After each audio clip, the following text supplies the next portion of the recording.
Welcome to another Iceberg video. Today, I'll be going over the Doom Iceberg. Keep in mind, the only fan works that I'll be talking about in this video are either infamous ones or controversial ones, so this isn't going to be just like a list of different WODs. I'll be going over more video game icebergs in the future, so if you're interested, you can subscribe for that. Maybe even become a channel member, I don't know. And of course, like the video if you enjoyed it. And with all that being said, let's rip and tear. Doom plays on everything. The original Doom is one of the most ported video games of all time. There's been a bunch of official ports, but what's special about Doom is that there are so many different fan ports. Hundreds, in fact. From different computers, to consoles, to various different devices and apps that aren't normally made for gaming, like an Apple lighting to HDMI adapter, a pregnancy test, a leapfrog device, a smart fridge, a calculator, a vape pen, a thermostat, a Polycom office telephone, the Domino's app, a price scanner, and even a voting machine. You can even play Doom in Minecraft. Is there anything that Doom can't be played on? Romero's head. In the Doom 2 level, Icon of Sin, there's a very special Easter egg you can find by entering the no-clip cheat code. After using the code, you can then walk through the Icon of Sin and discover the severed head of John Romero, one of the creators of the Doom franchise. If you then shoot his head, the game ends. When I was a kid and saw this Easter egg shown in like Easter egg top 10 videos, I remember thinking, they got his name wrong, it's George Romero, and he made zombie movies, not Doom. I guess kid me couldn't wrap my head around the fact that there can be multiple famous people with the same last name. Anyways, there's actually another Easter egg in this level. When you reverse the Icon of Sin's dialogue, you can hear John Romero himself saying that in order to win the game, you must kill him. To win the game, you must kill me, John Romero. Quake. Quake is one of the most popular franchises created by id Software, and is tied heavily with Doom. While Quake does have lore, it's a multiplayer first-person shooter that features very little story in any of its games. They're extremely fast-paced action games that are some of the most skill-based FPS games in existence. And some of these weapons that you fight in the arena with come straight from Doom, including the shotgun, rocket launcher, and super shotgun. You can also play as Doom-related characters in some of the games. For instance, in Quake 3 Arena, released in December of 1999, you can play as Doom Guy, just called Doom in the game, along with two original Doom characters made for the game, one being Phobos, an orange marine, and a second original character that I'll talk about a bit later. All three of these characters returned as playable characters in Quake Live, released in August of 2010. Then, in Quake Champions, released in August of 2022, the Doomslayer appears as a playable character and has skins that make him look like the original Doom Guy, and Doom Guy's design from Quake 3. There's even a skin that turns the Slayer into the protagonist of Doom 3. Should also mention that Quake is actually canon in the Doom series, meaning that Quake is an in-universe video game, as the game Quake 43 is referenced in Doom 3. Doom cover art demons.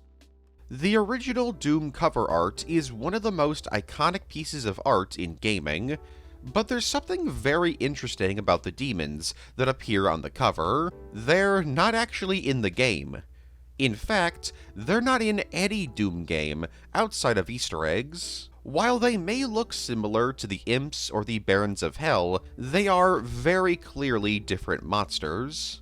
They actually seem to be a combination between the two. While at the time it was pretty obvious that the demons were probably meant to be the Barons of Hell, in recent years they've shown up again as Easter eggs in pieces of lore in Doom 2016 and Doom Eternal, which means that these guys are actually a canon species of demon that probably don't exist anymore because Doomguy wiped them out. Doomguy and Doom Slayer. This is a theory that Doomguy and Doom Slayer are actually the same character. At first glance, this might seem impossible, since, well, Doomguy is clearly just a soldier, while Doomslayer is literally like a god of destruction, like they treat him like a WMD. So how can Doomguy and Doomslayer be the same person? Well, it's pretty simple. At the end of Doom 64, Doomguy states that he's gonna stay in hell for a while to keep up the slaughter so that the demons can never rise up again, which is honestly one of the hardest endings to any game ever. And it's during this time that he goes on countless adventures over time, eventually becoming a member of the Night Sentinels and taking part in the events of Doom the Dark Ages. It's during this time he becomes even more powerful. That is, until he's trapped in the sarcophagus. And when he wakes up, it's time for Doom 2016 to happen. So, yeah, Doomguy from Doom 1, 2, and 64 is the same guy as the Slayer from 2016, Eternal, and the Dark Ages. I mean, we literally see him go from Doomguy to Doomslayer in the flashback in Doom Eternal, so like, honestly, this isn't even like a theory. Cut weapons. The Doom series has a ton of different weapons, but not every weapon developed for the game ended up being released. Here's a list of some of the weapons that were cut from the games prior to release. For Doom 1, a rifle with a bayonet attachment, a machine gun, and a missile launcher were all scrapped. The rifle and machine gun were most likely replaced with the chain gun, while the missile launcher was replaced with the rocket launcher. In fact, you could probably argue it was just renamed into the rocket launcher. There was also a melee weapon known as the Dark Claw that got scrapped. As for Doom 2, we actually don't know any cut weapons. As for Doom 64, we also don't know of any cut weapons, except there is this pre-release screenshot that shows a rather unique-looking weapon. Many believed for years that this was a cut laser rifle from the game. However, it was revealed with the 2022 Doom 64 beta leak that this was actually just an early version of the Unmaker. As for Doom 3, while some people may believe that the gauntlet from Quake 3 Arena was cut from the game due to its appearance in the Doom 3 alpha build from 2002, the gauntlet was actually just a placeholder model for the chainsaw. The same goes for the Quake 3 versions of the plasma gun, BFG, and rocket launcher. The only true cut weapon from the game that we know of is the railgun. As for Doom 2016, originally, there was supposed to be a bunch of modules for the BFG, such as rapid fire, charged shots, burning, and a beam shot. As for actual cut weapons, all we know is that a nail gun similar to the one featured in the original Quake was seemingly being planned at one point to be in the game. As for Doom Eternal, we only know of a single cut weapon from the game, this being a pistol, though it's not the same pistol as the pistol from Doom 2016, and is instead a 3-round burst machine pistol that can zoom in for a more powerful shot. It was cut very late into development. And finally, as for Doom the Dark Ages, the Regenerator was cut. This is seemingly a plasma variant of the chain shot. While scrapped right now, it is possible that this weapon could be added back in via a DLC. The plasma rifle and heavy cannon from Doom Eternal can also be found in the game's files, but these are probably just holdover assets from Eternal. Every single Doom game is canon. This is exactly what it sounds like. Every single Doom game is canon to each other, from the original Doom to Doom 3 to the new trilogy. Now, you're probably wondering, how? Because that seems impossible. And it is. Without the multiverse? Yeah, Doom has a multiverse. For a while, canonicity in Doom was not really something that too many people cared about. Like, it wasn't very important. All that was important was ripping and tearing. However, with the new trilogy, starting with Doom 2016, it was made clear that there were multiple different timelines, with the original game, Doom 2, Doom 64, Doom 2016, Eternal, and the Dark Ages being in one timeline, while other games like Doom 3 or the RPG games, more on them later, are set in their own different canons. But if they're in different universes, then how can they be canon? Well, it's simple. There's only one hell in this multiverse, so every single demon featured in these different realities all originate from the very same place, a dimension connecting them all. Except, this is actually just a theory. Yeah, I hate to do this, but it's the truth. While it's been pretty much confirmed that 1, 2, 64, 2016, Eternal, and Dark Ages are in the same canon, as for the other games, fans have come up with this theory to connect them, but it seems that id Software may consider this theory as true, as there's a scrapped voice line in Eternal where the Con Maker offers to send the Slayer back to his home world, a different Earth. But this is also cut content, so I don't think we can consider this canon. This theory even goes further, with some people believing that every single protagonist in Doom, whether it be the Doom Guy, Doom Slayer, Doom Marine, John Grimm in the live-action film, etc., are all the same guy, just either reincarnated or losing his memories for a bit. This is actually somewhat backed up in Doom 2016, where it's mentioned that the Slayer has been fighting demons across multiple dimensions. Although, in all fairness, this is probably just suggesting that he fought demons in other realities, not that he's lived entire lives in multiple dimensions, especially not after becoming the Slayer. Regardless, most Doom fans believe in the theory that every Doom game is canon to each other via this one hell dimension. 2016 multiplayer.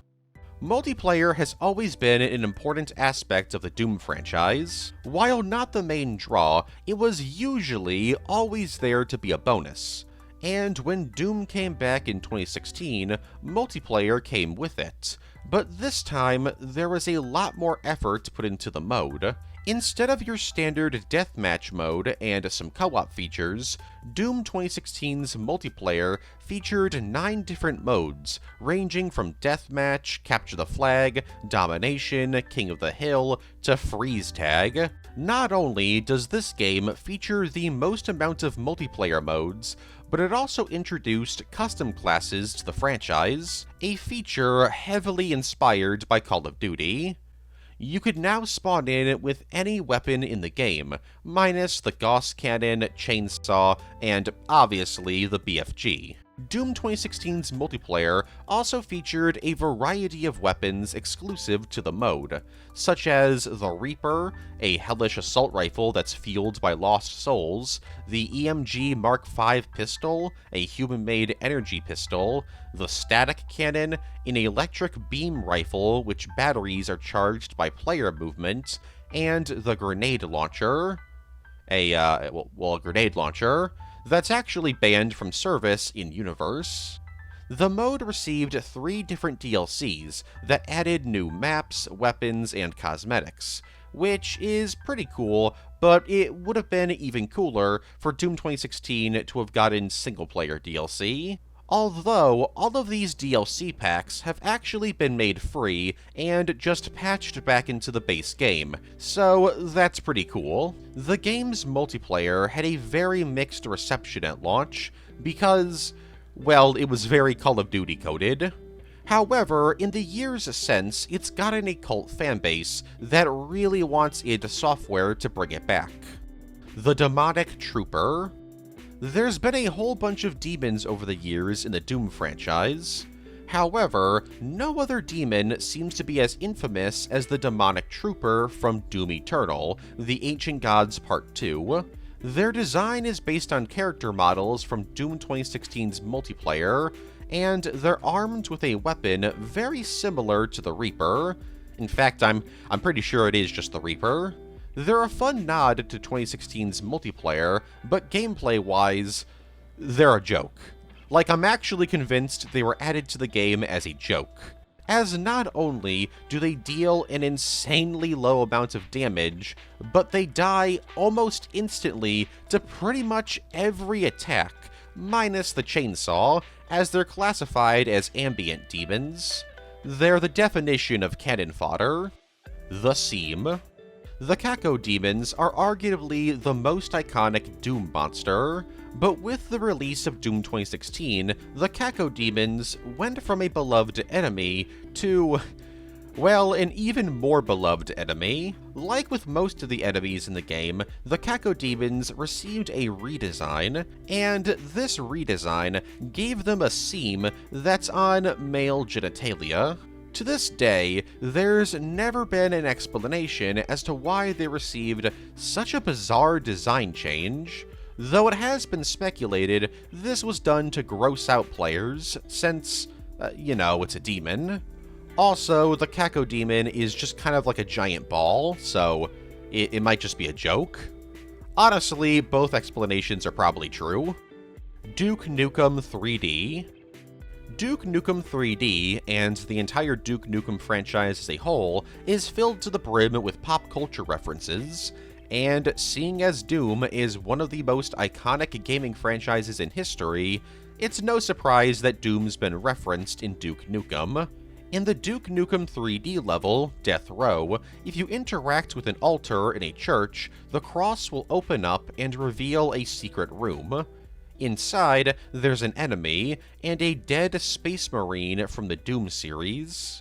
That's one doomed Space Marine. But that's not all. In the Duke Nukem 3D expansion, Nuclear Winter, released in December of 1997, there's a partial recreation of the very first level in Doom, Hangar, during the level Land of Forgotten Toys. Arachnotron Ham. Here's a real quick one. In classic Doom, once you kill an Arachnotron, its dead body will actually resemble a ham. Well, kinda. This was probably unintentional, but it's a funny little observation. Would you guys eat an Arachnotron ham? Gonna be honest, I wouldn't. I'm not super interested in eating spider brain demons, I gotta be real with you. Mighty Doom. Released in March of 2023, Mighty Doom is a mobile spin-off to Doom that was very cartoony, with some people even saying that it looked like an official Funko Pop game. I wouldn't go that far, but it certainly looked different from most other Doom games. The game was developed by Alpha Dog Games, and is about the Slayer taking on the armies of hell with a whole bunch of microtransactions. Yeah, being a mobile game, Mighty Doom had a mighty amount of microtransactions. You were given the ability to spend real-life money to purchase all sorts of things in the game, ranging from skins to refilling energy timers to even loot boxes. Yeah, for a time, the Doom series had loot boxes. Awesome. As for the actual gameplay, it's a roguelike top-down shooter, and its gameplay was, well, it received okay reviews, but because of how heavy the game's microtransactions were, the overall game was received very poorly. I would try it out for myself, but I can't. In May of 2024, Alpha Dog Games was shut down by Bethesda, and in August of the same year, Mighty Doom was removed from storefronts and was shut down. To this day, Mighty Doom remains one of the most controversial Doom games. Doom Absolution. Also known as Doom 64-2, Doom Absolution is a cancelled Doom game that was intended to be released for the Nintendo 64 sometime in the late 90s. In response to the overwhelming criticism of Doom 64 not having multiplayer, Absolution was going to be focused on multiplayer. Rumors even state that the game would have been exclusively multiplayer, but there doesn't seem to be much evidence for this claim. As to why the game was cancelled, it was cancelled for a number of reasons. For starters, according to Tim Haderlar, a level designer for Midway who worked on the game, because Quake 64 was expected by the company to outperform a sequel to Doom 64, it was decided to just flat out cancel it. It was also stated by several people who worked on the game that Absolution was cancelled due to its engine not nearly being as advanced as other first-person shooters released around the same time. There's not much else we know about the game, other than the game would have primarily taken place on the moon. Daisy. In the original Doom, Doom Guy doesn't just want to kill demons because it's the right thing to do, but also because his pet rabbit, Daisy, was killed by them. Daisy the rabbit was played as a joke at the time, but instead of being a relic left behind in the original Doom, she's come back multiple times since, appearing in various ports of the game, and appearing as an Easter egg in other games, such as Doom Eternal and Quake Champions. Well, she kinda appears in Quake Champions. Because Doom Guy having a pet rabbit is a bit silly, some people believe that Daisy isn't actually canon, like it's just a joke. But that's not true. Daisy is very explicitly canon, even being briefly mentioned in Doom Eternal by the Maykrs, as she offers to revive Daisy. The presumed ghost of Daisy can even be found in every single level in Doom Eternal. So, yeah, Daisy the Rabbit is very much canon, and is one of the reasons why Doom Guy, and by extension the Slayer, wants to wipe out Hell. Daisy's also become very popular in the fandom over the years, with various mods being made of her, including mods where she pilots a mech to get revenge on Doom Guy dying, a mod where she's a gun, a mod in which she fights side by side with Doom Guy, a mod in which she fights side by side with Doom Guy, but this time she's humanoid, and a mod in which she's a furbait character, battling other furbait characters. So, yeah, Daisy's become very popular. Dopefish. Dopefish is an enemy from the Commander Keen series. More on that series in a bit. Despite it originating in another game series, the Dopefish has appeared quite frequently in the post-Doom 2016 games, such as Doom 2016 and Eternal. In fact, you can actually find him in a lot of strange places, as it seems that in the Doom universe, Dopefish is the mascot for a whole bunch of things, ranging from noodles, bottled water, soda, chocolate milk, and potato chips. It seems that Dopefish also has some supernatural ties to it, as it appears in the Intimacy is Best rune in Doom 2016. You can also find multiple life-size Dopefish statues in the Doom Eternal level Cultist base. So what exactly is Dopefish?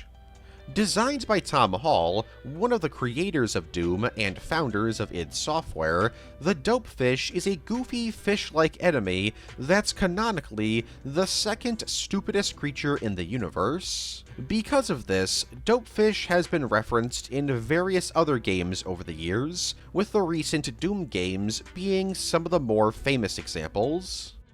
The Sky May Be. This is a Doom mod created by Doug the Eagle and CanSam. Released in 1997, this mod is a bit controversial, as while it's mostly a joke mod, well, some people just don't think the joke is very funny, and simply just an eyesore. While the mod contains 3 levels, only one of them is really a true level, and it's pretty damn big, filled with textures that really hurt your eyes after a while, as they're mostly single-colored textures that make the game look like you're running around Baldi's Basics. As for the comedy, the map is filled with jokes similar to author Douglas Adams' sense of humor, which is really funny to a lot of people, but is also insanely unfunny to a lot of other people. For example, when you kill a standard trooper in the game, they're reborn into a Pinky, but as you shoot the Pinky, it'll turn into a shotgun trooper, but if you keep shooting it, it'll turn back into a Pinky, and, well, if you keep shooting it, then it dies. The mod is also filled with sound clips from movies, shows, and games. They play every time you do something, like kill an enemy or pick up ammo, so you're gonna be hearing them a lot. Overall, it's a very famous joke mod that a lot of people just don't find funny at all, and it's also the least controversial WOD featured in this video. Stay tuned for the really messed up ones. Live-action films. Released in October of 2005, Doom is the first and, sadly, not last live-action Doom film, though it's far more accurate to say that this is just a Doom-inspired film than a Doom film, as while it is about space marines battling monsters on Mars, that's where most of the connections end. For starters, there's no demons in the film. All of the monsters featured in the film are the result of genetic experiments, meaning that most, if not all of the monsters in the film are former humans. Obviously, zombies were former humans, but this also means that the Hell Knight is also somehow a former human. While the film has the BFG, chain gun, shotgun, plasma rifle, and a chainsaw in it, they're only ever briefly used. In fact, the plasma rifle isn't even fired at all in the film. Oh, and that BFG, it now fires a slime-like substance now. As for the film's plot, it's about Carl Urban as John Grimm, aka Doom Guy, and Dwayne Johnson as Sarge, leading a team to an abandoned UAC facility to clear it of its monstrous infestation. And by the end of the film, Sarge goes crazy and becomes a bad guy, and John Grimm, aka John Doom, has to save the day and rescues a scientist named Samantha. Outside of a first-person sequence, the film was received horribly by critics and fans alike, because not only is it barely a Doom film, but it's also just, like, bad. Like, it's poorly written, poorly acted, and the CGI is just mediocre to terrible. Because of this, the film bombed, and we wouldn't get another live-action Doom film for another 14 years. Released in October of 2019, Doom Annihilation is a direct-to-DVD Doom film that was so bad that id Software literally distanced themselves from the film before it even came out.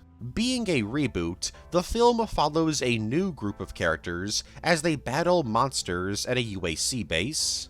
Unlike Doom 2005, this film actually makes an attempt to adapt stuff from the games. For example, not only is the BFG used a lot more in the film, but there's also various little Easter eggs to the games, and lore aspects that are taken from Doom 3 and the Doom RPG games. Oh, and they're actually fighting demons this time around. The main character, Joan Dark, is even transported to Hell for a bit, where she meets a demon that's apparently supposed to be a Baron of Hell, but, yeah, that's not what they look like. However, despite being more faithful to the source material, well, that's not saying much, I would argue that this film is actually way worse. Like, Doom 2005, I think, is a very fun film to watch with friends, while Doom Annihilation is just really, really boring, besides the main villain of the film, who's overacting like crazy. Overall, neither film is very good. Call of Duty. In October of 2023, a bundle was added to the Call of Duty Modern Warfare 2 store that was a crossover with Doom. While there weren't any operator skins in the bundle gave you 2 extremely cool items, and some cosmetic stuff that's less cool. The first is the Super Shotgun skin for the Lockwood 300 shotgun. Not only does this completely change the weapon's design to look like the Super Shotgun, but it also changes the way you hold the gun, putting the weapon in the middle of your screen, like in Doom. It's also insanely powerful. You also get a skin for the pickaxe, this one being based on the chainsaw. Yes, they somehow turned an ice pick into a chainsaw. I don't know how they did it, but they did it. The last interesting thing of note is the Doomguy face gun screen that's damaged as you get damaged in-game. This is just like a tiny little screen that appears on your gun. Sadly, this bundle is no longer available to buy. Hissy. Created by Jonas Farragon, a Norwegian Doom fan who's known for speedrunning and map making, Hissy is a plushie of a cacodemon created in 1994, and has since become an extremely popular mascot of sorts in the fanbase. Hissy has gone through a bunch of different owners over the years, most notably her second owner, Andrew Stein, the co-founder of Doom World. He jokingly held Hissy prisoner and would post images of Hissy being quote-unquote tortured for about 2 years, resulting in a fan campaign called Free Hissy being created. Hissy would be freed from his captive sometime in 2000, and would stay with a bunch of different well-known Doom mod makers and speedrunners over the years. And this tradition of handing Hissy over to different people has actually continued to this day, with the current Hissy owner being Zazer Acheron, a Doom modder and musician. He took possession of Hissy in August of 2024, and to this day still has him. Fortnite. In December of 2022, the Doomslayer from Doom Eternal was added to Fortnite as a playable skin. Not only was the Slayer's default appearance from the game playable, but also 3 other skins from the game, including the Ember, Phobos, and Astro armors. Other Doom cosmetics included a Cacodemon glider, a Crucible pickaxe, and Lost Souls contrails. Kind of insane that you can have the Damned Souls of Hell be your glider's contrails. But yeah, you can now have the Doomslayer Whippin' Nene with Jack Sparrow, Snoop Dogg, Frozone, Leatherface, Sally from Nightmare Before Christmas, Trunks, a member of the Brotherhood of Steel, Thor, Jim Hopper, and Megumi Fushiguro. Doom 4. After the very mixed reception to Doom 3, it was decided to reboot the Doom franchise with its 4th, technically 5th, main installment. This game began development in August of 2007, and, nothing was really said about the game for quite a while. In fact, id Software was very secretive about the project, because they weren't super happy with it. The game went through development hell, as it was decided that Doom 4 was no longer going to be a horror game like Doom 3, but instead an action game, much like the original Doom games, but not actually like them. Instead, this game would be extremely story-heavy and feature a ton of cinematics and different characters. The game would have also been much slower than traditional Doom, and feature more tactical-like combat with the ability to aim down sights. Basically, it was going to be a Call of Duty game with a Doom coat of paint, which led to id Software developers to nickname the game Call of Doom. Instead of being a crazy, high-octane action game, Doom 4 would be a realistic look at how humanity would react to a global invasion from hell, which, honestly, I think is a really cool idea for a game. Just not a Doom game. The game would have followed a group of ragtag militia fighters as the last line of defense against the demonic horde. Familiar Doom enemies would receive radical redesigns for the game. For instance, the Cacodemon would now be a giant bug-like creature that would fire lava at the player, and zombies could now be conjoined with other zombies. New demons included the Lure Demon, which would lure players into traps, the Summoner, who would go on to appear in Doom 2016, and the Prowler, which also went on to appear in Doom 2016. Doom 4 would be cancelled sometime in 2011, after pretty much everyone at id Software agreed that this game wasn't going to be well received, and so Doom 2016 entered production.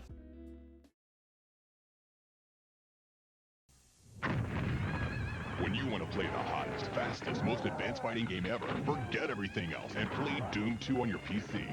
No other game gives you the incredible realism, the 360-degree smooth scrolling, and explosive action like Doom 2. It's easy to start playing, but it won't let you stop.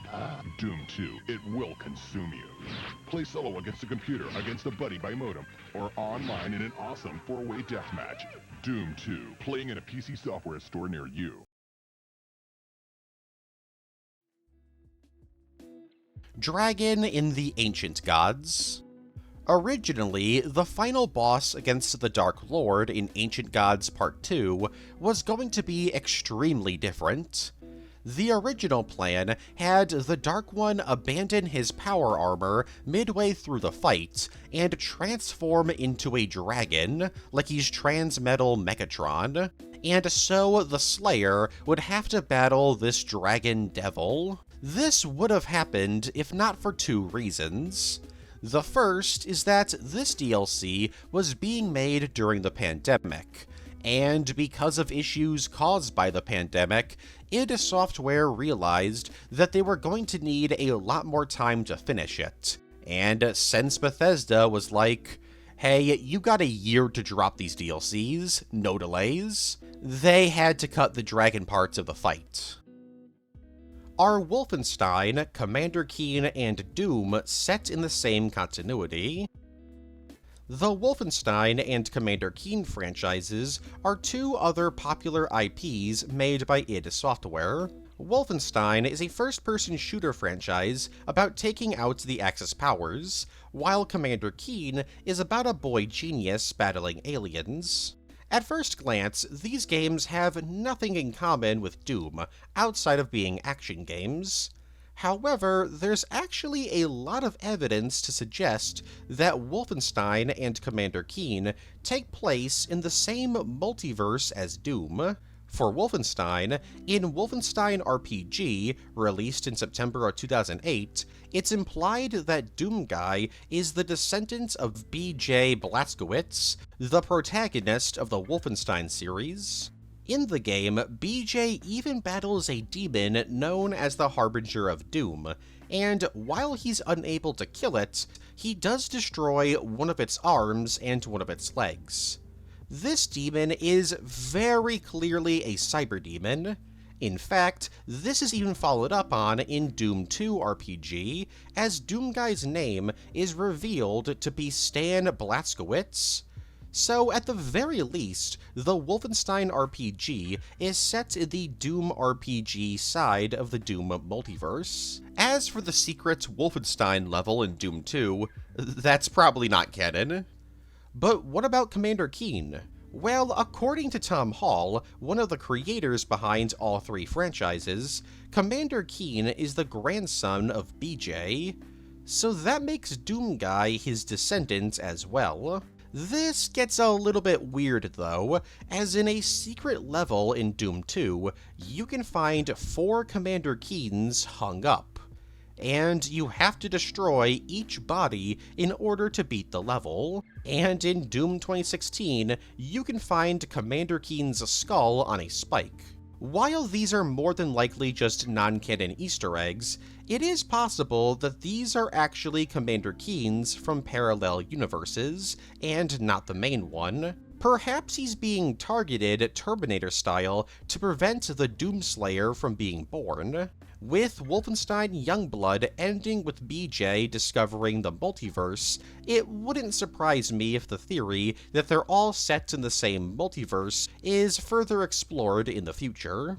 Removed Corone Easter egg. In October 2020, with the release of the Ancient Gods Part 1 DLC for Doom Eternal, there was an Easter egg added to the game. If you pressed the chainsaw button 4 times while looking at the Runes tab, a message would appear saying Doog Eternal. This is a reference to Corone, a member of Hololive.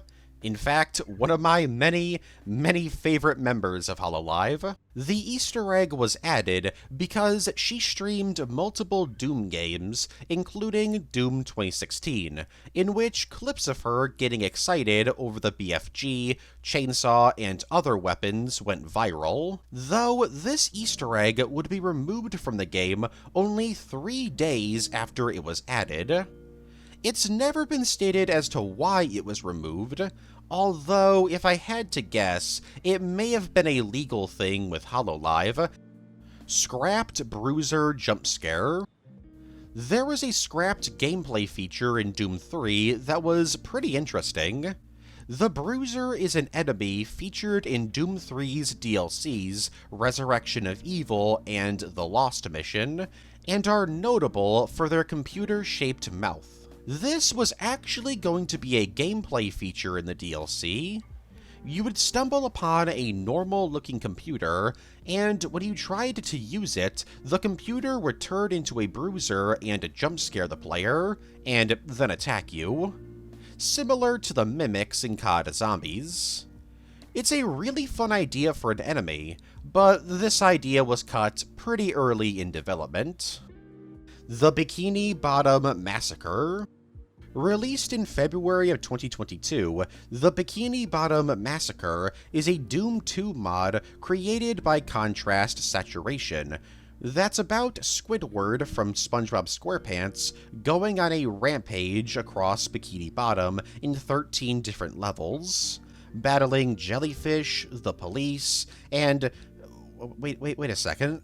As you can see, enemies in the WOD use character designs from the cartoon series, and even that one epic creepypasta that somehow made its way into an actual episode. The WOD is filled to the brim with references to the franchise, and is clearly a love letter to the series. A very morbid love letter, but a love letter nonetheless.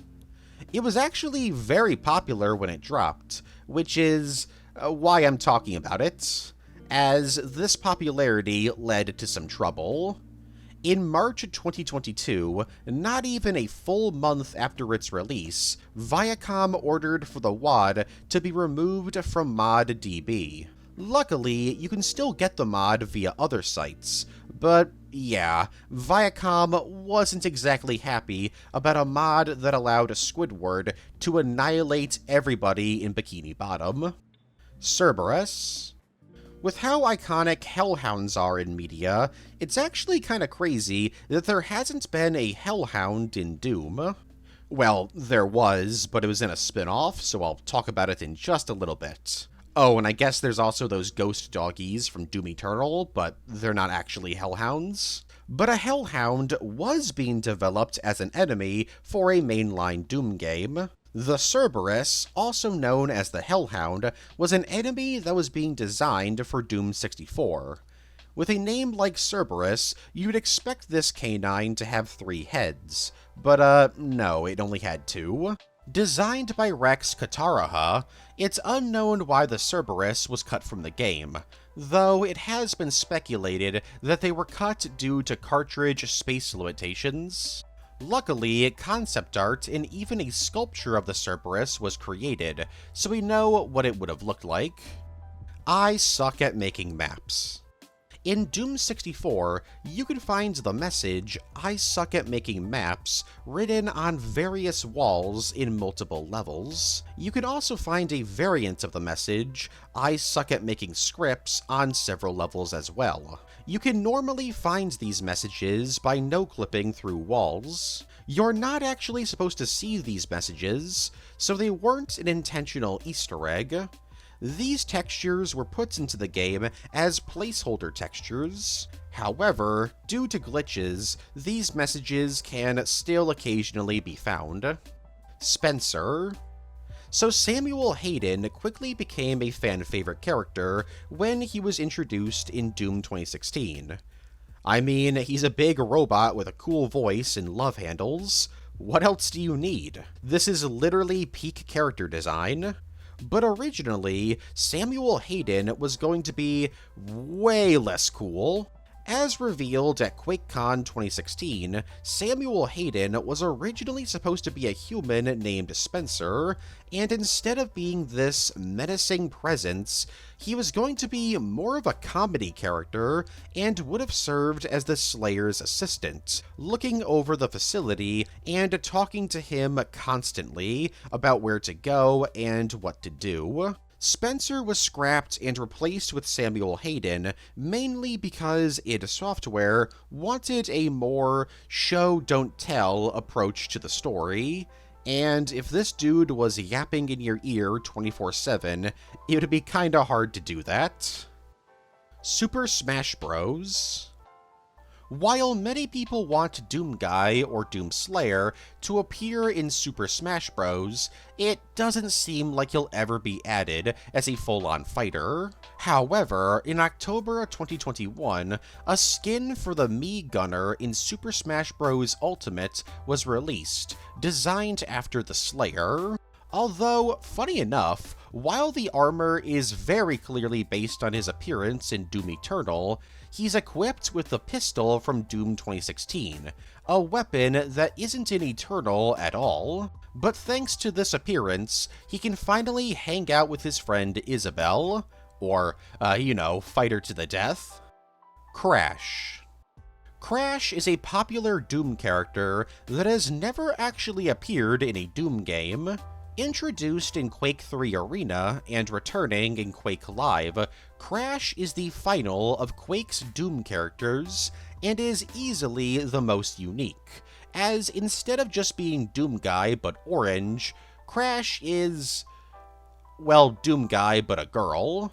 She's a female space marine and was Doom Guy's military instructor. So instead of fighting in the front lines, she mostly stays behind and trains future space marines. Despite never being in a Doom game outside of mods, Crash is very popular in the fanbase, mainly for the fact that she's a female space marine, and people really like women in armor. Whiplashes were going to have boobs. Originally, the Whiplash demons from Doom Eternal were going to have female breasts, since they're female demons. However, this was changed during development for marketing reasons, according to Doom Eternal's director, Hugo Martin. Doom RPG. Released in October 2005 and developed by Fountainhead, which later became id Mobile a few years later, Doom RPG is a mobile spin-off Doom game that's a turn-based RPG, thus the name. The story is actually sort of a spin on Doom 3's story, but instead of Doom Marine, you play as, well, I assume Doom Guy because of, the face. But I guess it could still be Doom Marine. Although, I guess if you believe in that theory, I guess this doesn't really matter. They're all Doom Guy. Anyways, you play as a space marine battling demonic forces attacking a UAC base on Mars. So you travel to the base, battle the bad guys in each of the 7 sectors of the base, and discover that the person behind the attack is a man named Kronos, who is a scientist turned demon who created the Cyber Demon. Upon being fired for his crazy research, he would return under the name Dr. Gerard and set the hordes of hell free onto the base. The Marine battles and kills both Kronos and the Cyberdemon, and the day is saved.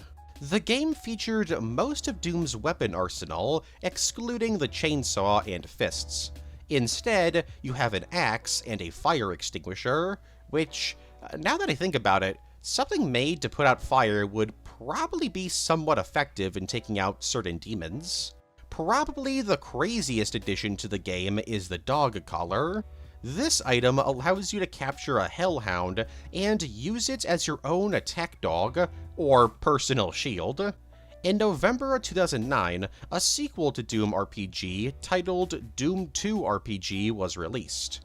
Gameplay-wise, it's extremely similar to the first game, but story-wise, it doesn't really connect that much with the first game. It's presumably still set in the same continuity, but it's more of a standalone sequel, where you have the ability to play as one of 3 characters. You got Doom Guy, Kira Morgan, who's based on the Quake 3 character Major, and a scientist named Dr. Riley O'Connor. As for the game's plot, a team of soldiers are sent to a UAC base on the moon in order to stop a demonic invasion. Upon arriving there, it's discovered that a being known as VIOS is responsible for this invasion, and it's later discovered that VIOS stands for Virtual Icon of Sin. Yes, a demon computer virus is responsible for this outbreak. Anyways, you battle a bunch of demons and you eventually end up on Earth, and later Hell, where you take on the Cyberdemon and the source to the Virtual Icon of Sin. And after that, the day is saved. Probably. Weapon-wise, the game features mostly familiar weapons, but there are some new unique toys to play with, including the Holy Water Pistol, which acts as a weapon and a healing device, and can be refilled by using toilet water, and, well, speaking of toilets, you can literally pick up toilets and throw them at enemies. There's also sentry bots that the player can control and fight with. While these games have since been long delisted, fans have been able to port these games to computers and other devices, so thankfully, these obscure little games can still be played. Succubus. The Succubus is another scrapped demon from Doom 64. Designed once again by Rex Kataraha, the Succubus didn't get far into production, and only concept art and a sculpture of her were ever created. It's unknown why this demon was cut from the game, but if I had to guess, it was probably due to her being a succubus, and her design being far more adult than your standard enemies. While we know nothing else about her, it has been speculated by some fans that the Succubus could have been an enemy who healed other monsters. But this is just speculation, it's not confirmed. Fallout. Because Doom is owned by Bethesda, there's been a few crossovers between the two franchises. For starters, in Fallout 4, as part of the Creation Club, or paid mod service, you can buy the Doom Classic Marine armor and the Doom BFG. The armor is exactly what it sounds like. It's the Doom Guy armor from the original games. The BFG is also exactly what it sounds like. It's literally just the BFG ported into Fallout. Except not really. While it's a unique weapon and uses unique ammo called Argent Plasma Cells, it doesn't act exactly like the BFG from Doom, as while it does insane damage to enemies, it also does insane damage to you.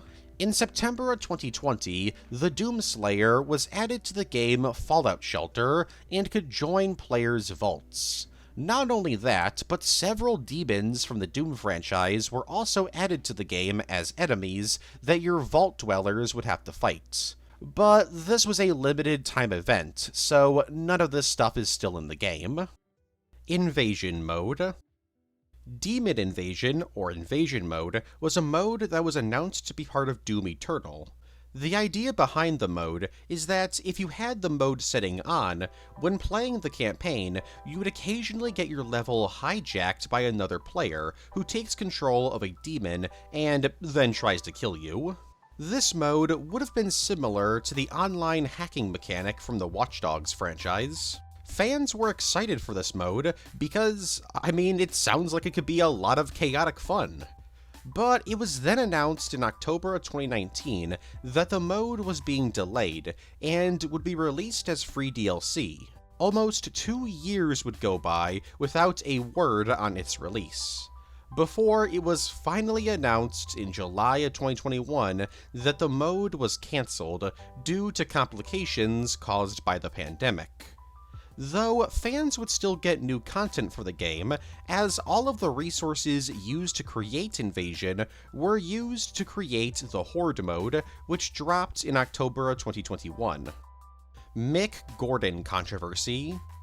Mick Gordon is a musician who's responsible for the music in Doom 2016 and Doom Eternal. However, he wasn't brought back for Doom the Dark Ages, or even Doom Eternal's DLC. This is because of a massive controversy and falling out between Mick Gordon and id Software. In April of 2020, Mick alleged that during the development of Doom Eternal's soundtrack, he wasn't given enough time to mix most of the music for the soundtrack release, and so a lot of the music had a ton of compression. About a month later, Eternal's executive producer, Marty Stratton, posted a lengthy Reddit post and claimed that Mick was given more than enough time to mix the soundtrack, but he kept missing deadlines and refused to answer phone calls or emails. Worst of all, when the deadline was hit, he refused to provide id Software the music source files, despite it being required by his contract. He then sent over 12 finished tracks to the game's audio director, Chad Mossholder, who finished up the rest of the soundtrack. This post hurt Mick Gordon's reputation, and he and his family received harassment by people online after the post was uploaded.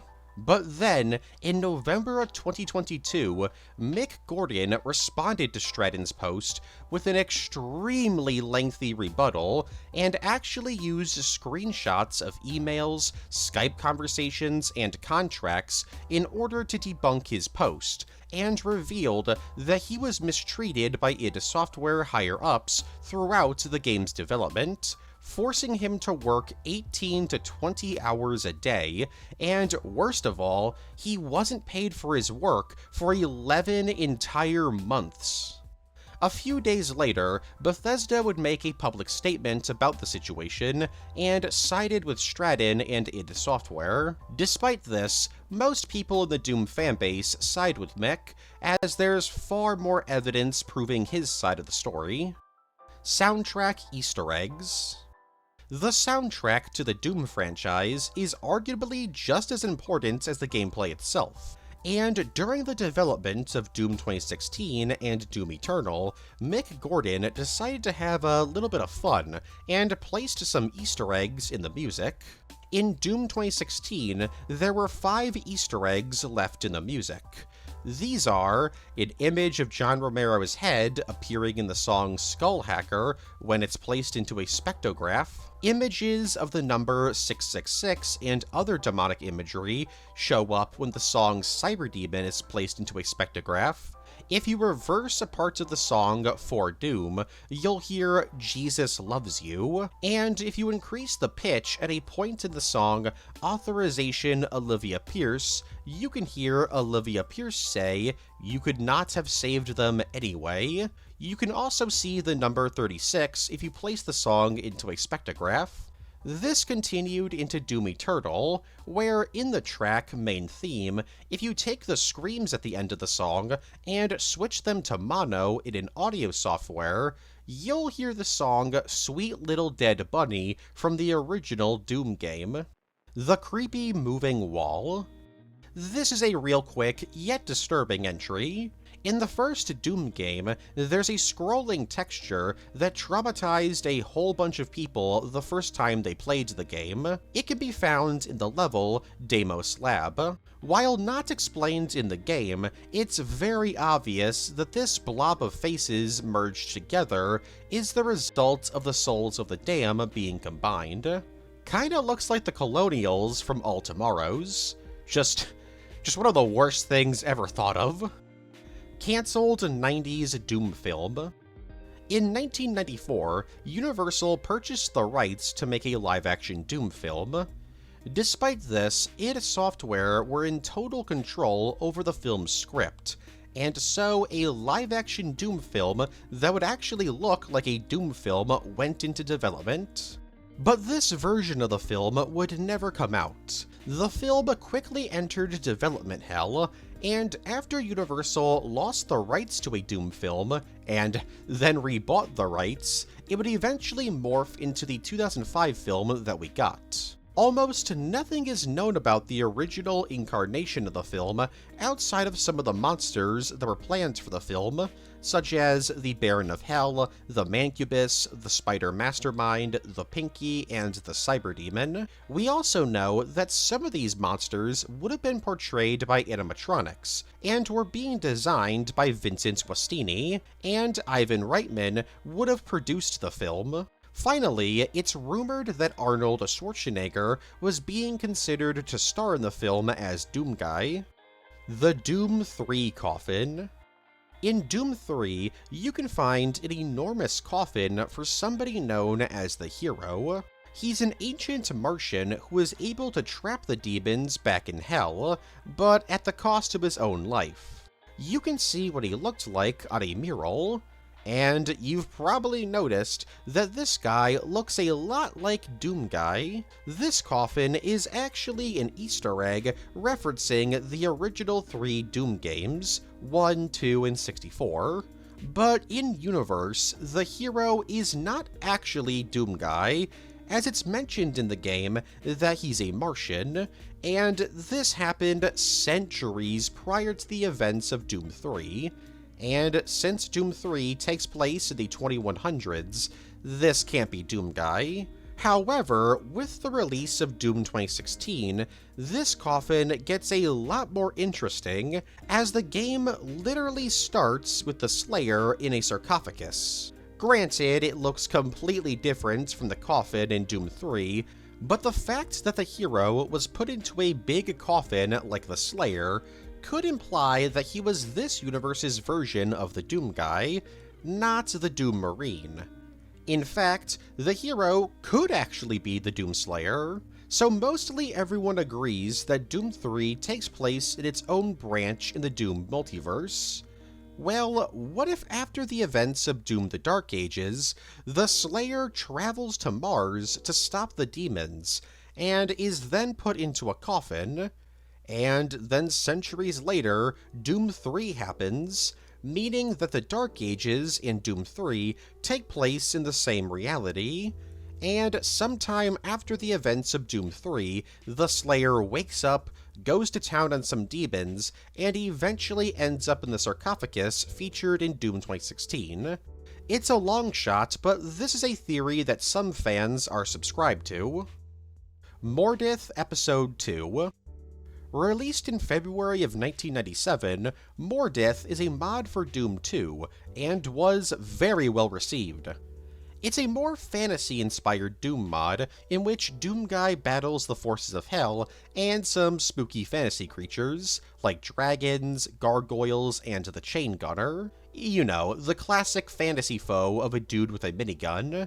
The mod contained 6 levels as part of its first episode, the City of Babel, but more episodes with additional levels were promised to be released. Remember, this was released in February of 1997, so how long do you think the wait was for Episode 2? 2 years? 3 years? A decade? No. No. We don't know how long the wait is, because it's still in development. Yes, 28 years later, Mordith Episode 2 is still in development. Now, I say still in development, but there hasn't been an update on the project in over a decade, so it's entirely possible that this second episode was cancelled, but the creator, Gaston Lahout, forgot to tell the community. The wait for the mod is so infamous that the award for a mod with a long development cycle was named after Mordith in the Kako Awards, a Doom fan award article series spotlighting the best Doom WODs of the year. Comics. There are two different official Doom comics. The far more well-known one was simply titled Doom and was released in 1996. Written by Steve Belling and Michael Stewart, this comic was created as promotional material given out at E3 1996. The story is incredibly simple. It follows Doomguy battling some monsters before coming face to face with a cyber demon. He then kills the cyber demon, and that's the end of the story. When the comic was released, fans weren't super into it because its dialogue wasn't very great, with lines like, "Sweet Christmas, big-mouthed floaty thingies. Who's a man and a half? I'm a man and a half. A berserker-packing man and a half. I'm a 12 on the 10 scale of badness." And of course, rip and tear your guts. You are huge. That means you have huge guts. Rip and tear. Yeah, Doomguy is actually insane in this comic, which, I mean, in all fairness, like, battling demons and literally going to hell would probably drive anyone insane. Despite it not being well-liked at the time, as the years have gone on, the comic has gotten more and more fans who absolutely love it for its insane, over-the-top dialogue and craziness. Myself included, this comic is a blast. id Software has referenced the comic numerous times since its release. For instance, lines from the comic were used as the name of some achievements for the Xbox 360 port of Doom 2, and the 2020 Doom 64 remaster, and of course, Doomguy literally says "rip and tear" in Doom Eternal. The second comic is far less known, and was actually lost to media for a time. In the iOS port of Doom 2 RPG, a digital comic acting as a prologue to the game was included. This comic is fairly serious, and the art is actually really cool. Written by Catherine Anna Kang, id Software co-founder John Carmack's wife at the time, the comic shows Doomguy, who isn't wearing his helmet in the story, and the rest of the Doom 2 RPG cast of main characters showing up at the UAC moon base and battling the demonic horde waiting for them. Shoutout to Doom World user Chip for locating this comic in May of 2021. The demons in each game are a different species. This is a fan theory that serves to give an in-universe explanation as to why the demons in each game look different. For example, the Baron of Hell looks different in each game it appears in because each incarnation of the Baron of Hell is a different subspecies of Baron that originates from another part of Hell. I mean, if Hell is this ever-expanding dimension that can connect to different realities, yeah, it makes sense that demons in different parts of Hell would look different. Now, I've seen people claim that Hugo Martin has confirmed this theory, but I can't find a source to this. If you know where he said this, please let me know in the comments. But one thing that I do know he hasn't confirmed is this part of the theory. Some claim that the reason why some demon designs don't return is because Doomguy, or the Doom Slayer, wiped these subspecies out. A fun idea, but I'm not so sure you can actually, wipe out an entire species of demon, so not sure if this part of the theory is true. myhouse.wad. Released in March of 2023, myhouse.wad is a WAD created by Veg, and is one of the most well-known Doom mods ever released. It's not your traditional Doom WAD, as instead of it being a collection of levels where you battle demons and monsters, this is a story-based psychological horror mod. The story of the mod is mostly told in a journal text document that comes with the WAD. The story goes that the map was released by a man who found this map in his dead childhood friend's stuff. Upon discovering the map, he realizes that his friend was making a map based on his childhood home, and so in order to honor their friend, the man decides to finish this old WAD and complete the recreation of his house. But as he starts working on the map, spooky supernatural things begin to happen. He begins to have nightmares, and new map elements appear in the WAD without the man actually adding them. Eventually, he becomes obsessed with finishing the mod, and he starts to believe that the WAD is sentient. As for the map itself, it features 5 different endings, with the 5th one being added in April of 2025. In order to get these different endings, you need to find artifacts around the map, and interact with various parts of the map. Sounds easy, but the map is insane.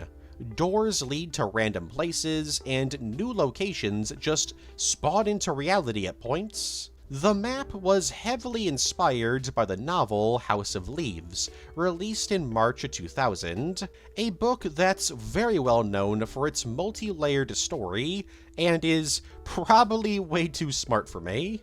The map received critical acclaim, not just from Doom fans, but from horror fans in general, for its themes and story. You can also fight Shrek in this mod. I didn't know where to put that information in this entry, but yeah, you can actually fight and kill Shrek.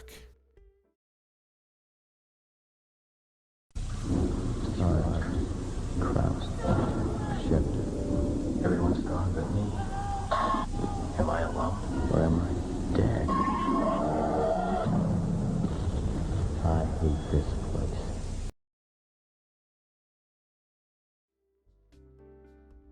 Prowlers are nightmare imps. This is a fan theory that connects 2 different enemies from 2 different games. The Nightmare Imp is a special kind of imp who throws purple fireballs and is almost invisible. They're also extremely fast. These guys are exclusive to Doom 64, but some fans seem to think that that's not entirely true.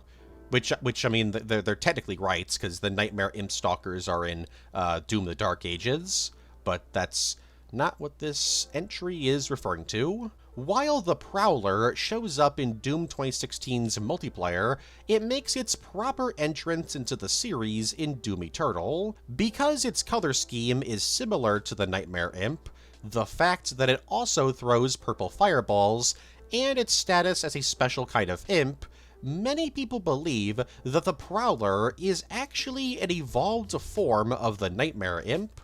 Now, there's not really any more evidence for this theory, but it's a fun idea. The grenade launcher was cut from Doom 2016's release because of Chad Mossholder.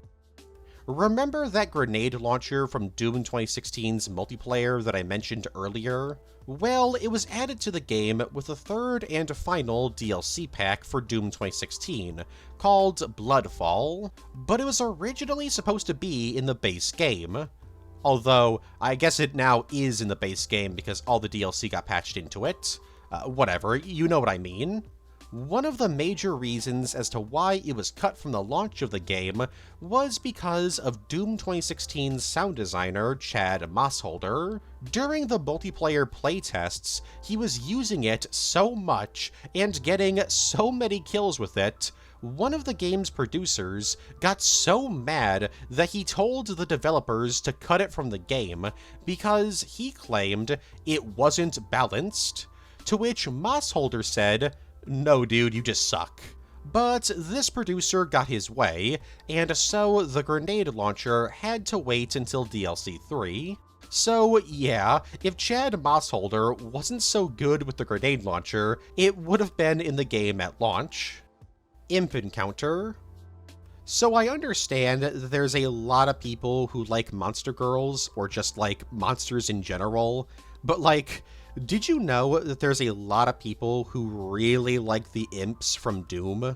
Starting out as a fanfiction on Doom World, written by the user Taylor, Imp Encounter would become a rather infamous joke mod released in March of 2003, created by, well, somebody who wants to remain anonymous. The map features some cacodemons and imps you gotta fight, but after fighting them, you stumble upon a single female imp standing alone, and instead of killing the imp, Doom Guy proceeds to bang it, and after the two lovebirds are done making more imps, Doom Guy decides to kill her and walks off. You can probably see why this mod is so infamous, right? The castle was here. In the level The Earth Base, featured in the Doom 2 expansion, No Rest for the Living, there's a lever that appears once you spawn into the level. This lever is on a time limit, and if you don't switch it on within 30 seconds of beginning the level, it'll disappear. But if you do hit the switch, a message will appear behind where you grab the blue keycard.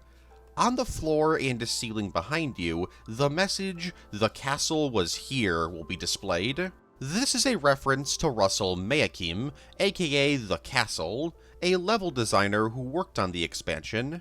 He tends to add this message to anything he works on. Tony Hawk's Pro Skater. In the PC version of Tony Hawk's Pro Skater 3, released in March of 2002, Doom Guy from the first 3 Doom games appears as a guest skater. There weren't any normal ways to unlock him. You had to enter the cheat code IDKFA, which is also a cheat code in Doom. Doom Guy's model in the game is actually based on his appearance in Quake 3, instead of the Doom games, and it seems that he was a very late addition to the game, as not only are the wheels of his skateboard untextured, but he has no unique special moves, unlike the other guest skaters in the game. Maybe he'll be given special moves in Tony Hawk's Pro Skater 3+4, releasing in July 2025, which is a remake of both the 3rd and 4th games. And it's been confirmed that Doom Guy, now the Doom Slayer, will be returning to Shred with Tony Hawk. Not only is he showing up, but the Revenant from the Doom series is also showing up to skate. Although, sadly, both the Doom Slayer and the Revenant are going to be exclusive to the digital deluxe versions of the game. Birdman. At Macworld 2001, id Tech 4, aka the Doom 3 engine, was shown off to the public by John Carmack. And in this tech demo, a strange demon was seen that doesn't appear in Doom 3. Referred to as Birdman by fans, this monster has some bird-like features on its face, thus the name. According to Kenneth Scott, the lead artist of Doom 3, this Birdman monster wasn't actually going to be a new creature, but instead a redesigned version of the Baron of Hell. However, for whatever reason, it was decided to scrap the creature from the game. Kenneth even referred to the monster as a failed prototype. And speaking of prototypes, you can actually find the Birdman demon in the Doom 3 E3 2002 build that was leaked back in 2021. The Titans were forced to become evil. The Titans are the giant kaiju-sized demons found in Doom Eternal and the Dark Ages. And while you might feel pretty awesome annihilating them in the latter game, these giant creatures actually have quite the tragic past. You see, they weren't always evil. As revealed in Doom the Dark Ages Codex entry on them, Titans were actually just chill, peaceful dudes that guarded their home reality. Though, because of how chill and peaceful they weren't the greatest fighters. This led to the demons of hell to conquer their reality and eventually enslave and corrupt the Titans. So while they're cruel monsters now, they weren't always. Slay Cancer. In the Doom Eternal level, Super Gore Nest, outside of the map, inside of a destroyed bank, or mall? Mall, yeah, it's a destroyed mall, I think. You can find a top hat sitting on a chair, and sitting just below the hat is a sign that reads Slay Cancer. This Easter egg is in reference to the YouTuber and video game critic John Bain, aka Total Biscuit, who passed away due to bowel cancer in May of 2018. Seeing as Total Biscuit really loved Doom 2016, I'm sure he would have loved Eternal. It's tragic that he never got to play it. 9 Inch Nails. So the band 9 Inch Nails has a history with the Doom series, most notably Trent Reznor, the frontman of the band, who worked on Doom 3 as a sound producer, but left the project, and his stuff was scrapped from the final game. But Chris Vrenna, another member of 9 Inch Nails, ended up doing the game's theme, so that's pretty cool. A remix of the 9 Inch Nails song, You Know What You Are, was even included in the soundtrack to the 2005 live-action film. But the most interesting connection between the band and Doom has to be in the expansion The Ultimate Doom. In the level Hell Beneath, if you interact with a torch, you'll be ambushed by a bunch of Barons of Hell, and the room you're in will transform and reveal the logo of the band. This Easter egg has sadly been removed in multiple re-releases and ports, such as the Xbox, Sega Saturn, and PlayStation ports, and the classic Unity ports, and, by extension, Doom plus Doom 2 on Steam. It was sadly removed for the exact reason you're thinking: copyright. Dying Light 2. In Dying Light 2, there are 5 black rubber ducks scattered across the game world. Upon collecting all 5 ducks, if you travel to the VNC building and take an elevator to the tower's basement, you'll be met with a whole bunch of water. Swim through the water, and you'll stumble upon another elevator. Take this elevator to floor 0, and you'll find a rather spooky-looking cult-like room. And if you then place all 5 ducks on 5 ceremonial tables in the room, and then use the power cables in the room to create a pentagram, this will spawn a combat challenge, and if you accept the challenge, you'll be teleported into a recreation of the first ever Doom level, Hangar. You can also find a note in the area from the developers at Techland, who thank id Software for creating Doom and inspiring the creation of Techland. Seizure.wad. Released in October of 2012 by Doom Guy 2000, Seizure Doom is a joke wad that's very controversial because of what it can potentially do to someone. If you have a history of seizures or are prone to having them, stay clear of this mod at all costs, because there's a chance that this wad will give you one. Now, Doom Guy 2000 is a rather infamous Doom wad maker, as he specializes in making purposely bad joke wads, and while some people find them funny, others don't. And this wad is probably his most infamous one, with very few people liking it, because, well, what's the point? Creating something that could potentially give someone a seizure, like, what's the joke in that? Regardless of whether or not you find the joke funny, it's a very difficult wad to play, and I don't recommend it. Once again, if you're sensitive to seizures, stay far away from it. The Crow Team Doom Pitch. This is probably the most obscure cancelled Doom game, although it's less cancelled and more rejected. In the mid-2000s, Croatian game studio Crow Team contacted id Software with a pitch for a Doom game after hearing that id Software was looking to partner with other studios. This pitch was rejected fairly quickly, as while it was an interesting idea, id Software was already working on Doom 4 around this time, and because of the language barrier and time zone differences between id Software and Crow Team, they passed on the pitch.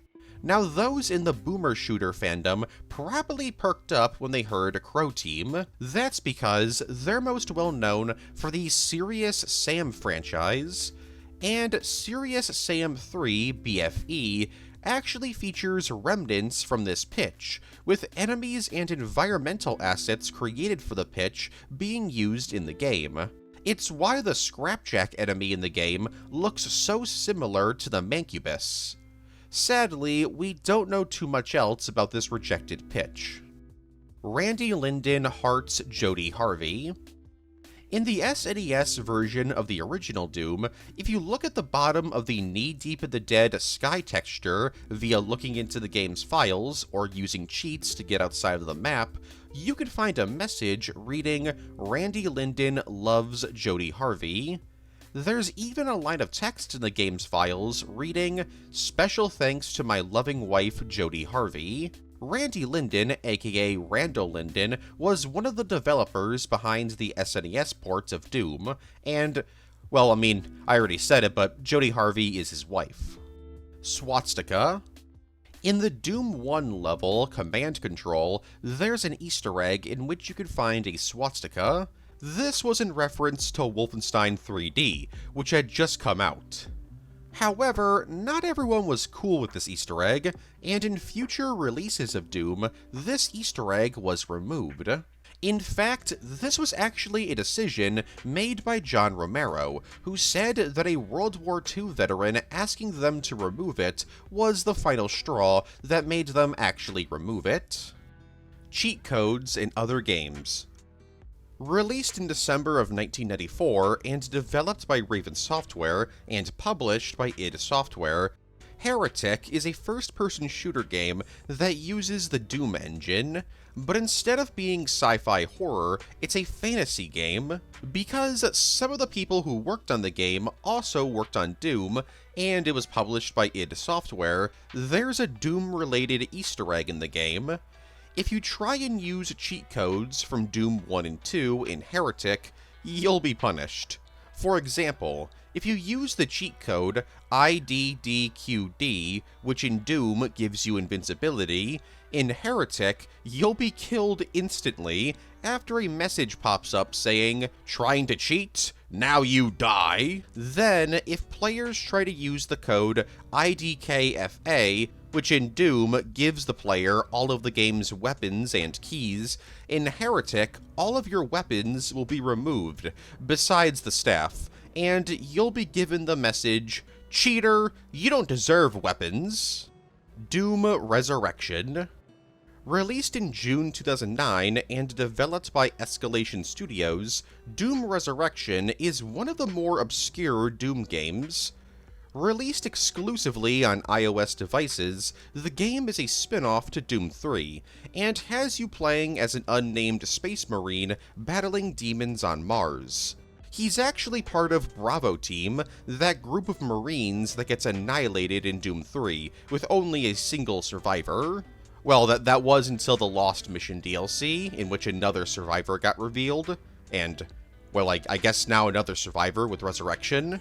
Actually, speaking of the Lost Mission, this game and the Lost Mission are actually fairly similar story-wise, which has led to the theory that the Lost Mission is actually a remake of sorts of Resurrection, but I'm not sure if this has been confirmed or not. Launching with 8 levels, and a 9th level being added in an update called a GUI Reactor, Doom Resurrection is not your traditional Doom game, because it's a rail shooter, the only rail shooter in the franchise's history, which is kind of surprising. The game also features most of Doom 3's enemies and weapons.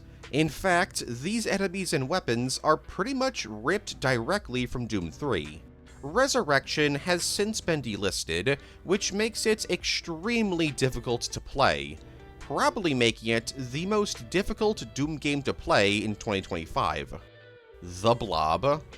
The Blob is possibly the first ever cut monster from the Doom franchise. Scrapped from the original Doom, the Blob was supposed to be a lost soul spawner. It was basically created to serve as an explanation as to where the lost souls came from. Upon seeing the player, the blob would spawn a single lost soul, and could presumably be destroyed. It was decided to scrap the creature for an unknown reason, but it was most likely due to this thing just kind of being pointless at the end of the day.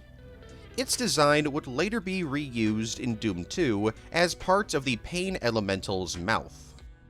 Revenant Trumpet. So I was tempted to put this in the soundtrack Easter eggs entry, but it's not really a soundtrack Easter egg.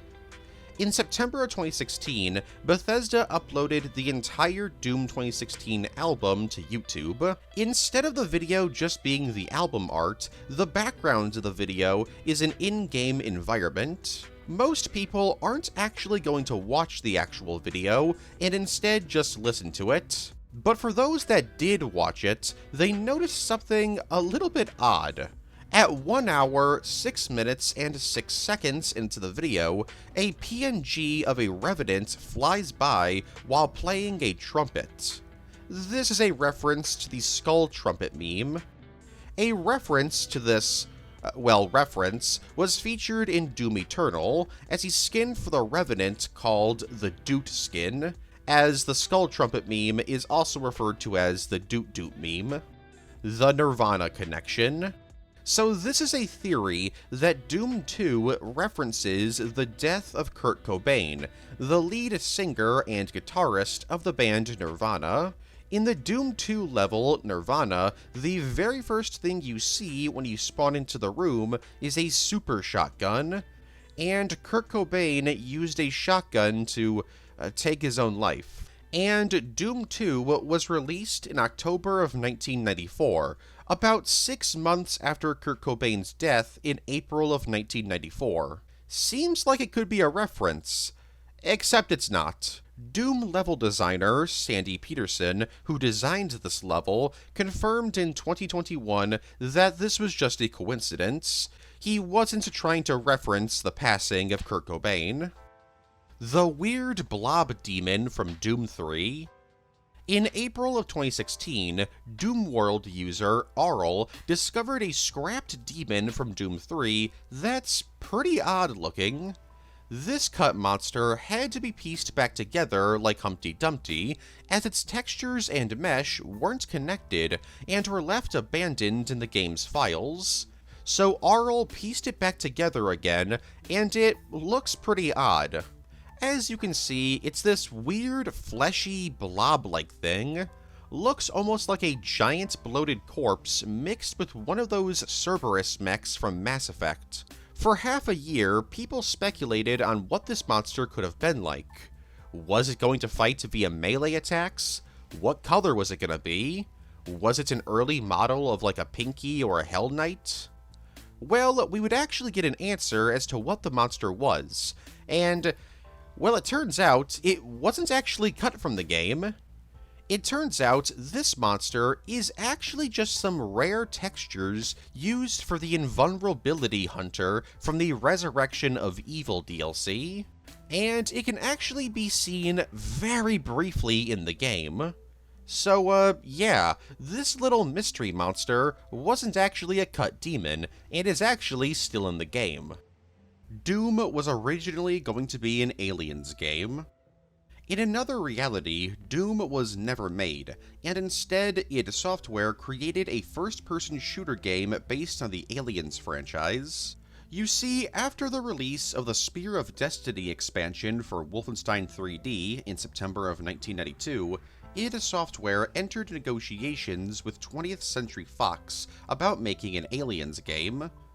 It's unknown what was said during these negotiations, but we do know that plans fell through due to id Software wanting more creative freedom with the project, which would eventually result in the creation of Doom. Aliens was still used as an inspiration for the game, along with the film Evil Dead 2, and id Software's recent Dungeons & Dragons campaign about demons taking over the world. Clicker. So this is a bit of a debate. In the Doom the Dark Ages level, Temple of Lamarith, you can find a skeleton that has some fungus growing out of its skull. This corpse looks very similar to the Clickers from the Last of Us franchise, a type of zombie that relies exclusively on sound and is born from a parasitic fungus. However, while some believe that this is a nod to the Last of Us franchise, there's also a lot of people who just think that this is just some fungus growing out of a corpse and isn't actually an Easter egg. What do you guys think? Blood Harvester level. There's a scrapped level in Doom Eternal that technically appears in the game. It's just not playable. At the very beginning of the third level in the game, Cultist Base, you can see a ship called the Blood Harvester. Originally, there was supposed to be a level taking place on the ship. You would fight inside of it while the ship was in space, and you would have to deal with zero gravity. This level was apparently not loved by the developers, and they believed that it wasn't fun, so they cut it. Sadly, there's nothing else we know about this level. H-Doom. This is a real quick one because there's not really much to say. H-Doom is a mod created by Mike12, aka H-Doom Guy, and it turns Doom 2 into an adult video game with demons who have been redesigned from being scary to hot. And Doom Guy must fight and bang each and every one of them, with each demon receiving very unique animations. It's controversial because, while a lot of people find the mod funny, or, others think it's just really lame, pointless, and believe that the mod has no place in the Doom community, and some dislike it just because of its anime-inspired art style. In my opinion, I don't care. Is it cringe? Yeah, absolutely, but mods like this aren't anything new, and if people want to play them, go ahead, I guess. Oh, and if you're wondering why the images I've shown for this mod are just its weapons, it's because I literally can't show you anything from this mod, censored or not. Novels. I was gonna open up this entry by saying out of all of the video game franchises to have books, Doom's the most surprising, but that's not true. That's probably Dead Island. Anyways, yes, Doom has novels, and quite a lot of them too. Okay, not like a ton, but a lot more than you'd think.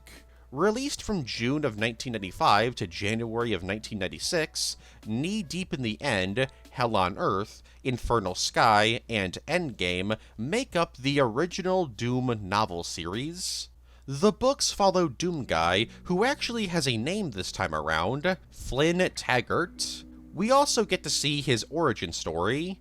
His dad was a criminal, which really ticked him off, so he joined the Marines to escape him, and while a Marine, he was ordered to shoot civilians, but Flynn refused and beat up the officer who ordered him to. Before he can be court-martialed, the events of Doom 1 happen, and Flynn, or Fly as he's called throughout the series, has to doom up and fight the demonic horde. But he's not alone. He has a best friend named Arlene Sanders at his side. She works with Fly to fight the demons in all 4 novels. Or, okay, they're not actually demons. Yes, these books don't actually feature demons. Instead, the monsters are all aliens called the Freds, and they've genetically altered themselves and the species that they have enslaved to look like demons. So, yeah, they're aliens cosplaying as demons. The story ends with humanity traveling to the Freds' homeworld, but while there, they discover a new alien race called the Newbies, who aren't very friendly, so Fly and Arlene travel back to Earth, and in the years it takes to travel to and from Earth, the alien invasion of Earth is over, and humanity won. The Newbies then evolve themselves to death, and Fly and Arlene decide to live inside of a simulation for a bit. Oh, and I almost forgot. The main human resistance base is located in Salt Lake City in Utah, so the government ruling over the human resistance is a Mormon militant group. There's actually an Easter egg referencing these books in Doom Eternal. you can find a book in the Slayer's Fortress called Retconned: The Life and Times of Flynn Taggart. You can also find various other book Easter eggs in this bookshelf, including books referencing Fallout, Prey, Wolfenstein, and of course, Dopefish. This also implies that the Doomslayer reads in his spare time, which, like, I don't know, that's kind of surprising. Anyways, this Easter egg actually has a part 2. If you type in Flynn Taggart into the computer in the Fortress, you'll be allowed to play Doom 2. Like, the entirety of Doom 2. Just another way to play Doom, I guess. Years later, 2 more Doom novels were released, based on Doom 3. These being Doom 3, Worlds on Fire, and Doom 3, Maelstrom, released from February of 2008 to March of 2009. This duology was actually planned to be a trilogy, but the 3rd book got cancelled, despite the 3rd book being completely written, like it's completely done. The publishers just weren't happy with the sales of the first 2 books, and refused to sell the 3rd. These books tell an alternate version of the events of Doom 3, and give the Doom Marine a name, that being John Kane. Finally, there's Doom: The Gates of Hell and Doom: Purgatory. These books were both released in 1995, and were made without the permission of id Software, so they're unlicensed. Almost like they're novel wads. That sucked. I'm gonna cut that from the script. They're also exclusive to Hungary, which means that the books are in Hungarian, and to my knowledge, to this day, they haven't ever been translated, so info on these books is scarce. But what we do know is that the books follow a man named Oleg Guntar, a man from Ukraine who has mutations because his grandparents survived Chernobyl. He fights the forces of hell with a man named Captain A.A. Milne, who is fatally injured, so his mind is uploaded into Oleg's brain. Oh, and the forces of hell in this series are imaginary. The UAC found an artifact on Mars that allows whoever is touching it to bring whatever they think about to life.